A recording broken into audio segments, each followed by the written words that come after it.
Hi, everybody. Welcome. Good to see you again. Ivor Chester here, your balance coach. It's good to be a part of what you're doing every day. Today, we're going to be talking about two subjects that are often contradictory. We're going to be talking about opinions versus expectations, and why the difference is critical, and at times it's something that can seem hey, Jessica, good to see you. Thanks for being here. It can be something, though, that, though conflicting, if you don't know the difference between the two, you're going to be swayed by the wrong things, and you're going to be reaching and attaining for things that really aren't things you need to be bothered with. So let's go ahead and get down to definitions. First of all, an opinion. Well, I think everybody pretty much knows what an opinion is. An opinion is somebody else's view of what you should be. Okay? Parents have this for kids often. Gee, I was hoping you'd grow up to be this, or you're smarter than that, or I have this opinion of that, or you have overlaid opinions about people. Excuse me, with my 7-year-olds in the background. They have overlaid opinions about culture, which is toxic and be called bigotry. Most of the time, opinions are groundless. They're just that. They're just emotional responses to people. They're not based on fact. They're not based on what you think is a good thing. It's normally a bad thing. So, and remember, biases are normally based in fear. Okay, you don't want that. However, be that an opinion, an expectation is something that you have built. You have no control over other people's opinions as far as what they believe about you and even how they treat you. However, an expectation, you have a lot of control over, and you should make sure you leverage that control. And what do I mean? Okay, an expectation is something you have built. If you're a go-getter, if you're somebody who's very creative, or somebody who's a bit of a rebel, somebody who's a whiner, somebody who cries a little bit too freely, or somebody who wears their emotions on their sleeves, whatever it is, these expectations people have of you to where they know what to expect. Expectations. They know what to expect. You want to have that in place to work for you. If you have a past, though, that doesn't speak well of you, and I certainly have had those when I was a younger man, and the story I have told in the past is I knew a young girl, we dated back in the late 70s and 80s.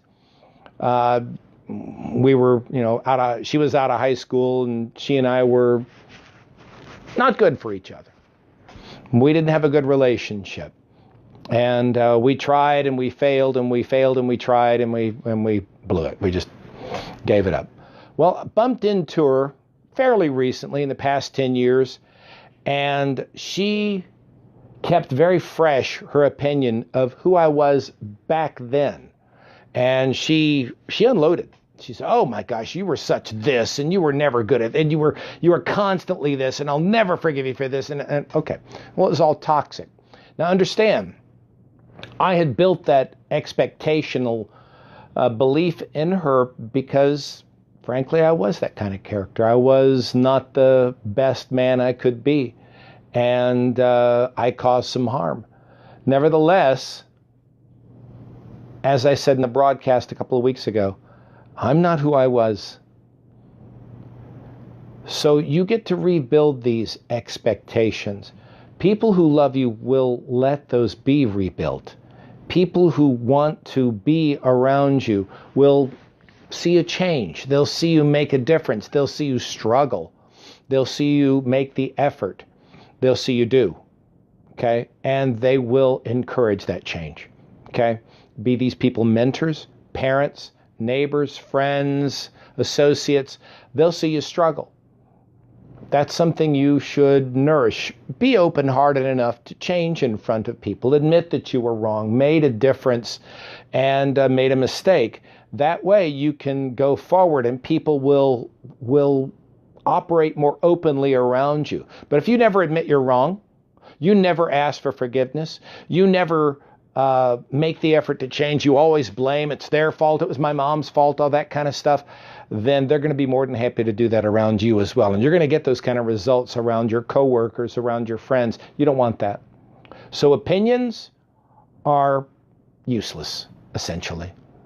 If they're negative opinions and the people don't want to change them, then you're allowed to dump them. Okay. However, you get to change people's expectations.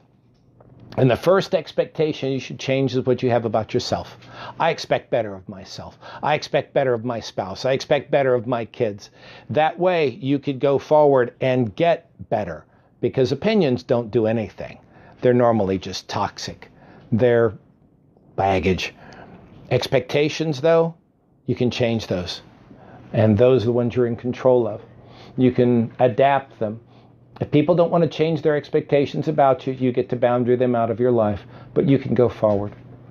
If you have any questions or comments, you're welcome to contact me here in the comments section, or you can get me at ivorchester.com, my webpage, or you can get me on Twitter and Instagram. And I also sneeze really good too. So please, comment, questions are very welcome.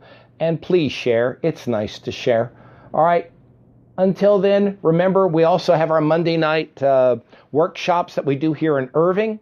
They're at 7 o'clock every Monday night. The class includes an hour-and-a-half session where we'll be going over the book, Live Your Worth, as well as extra material.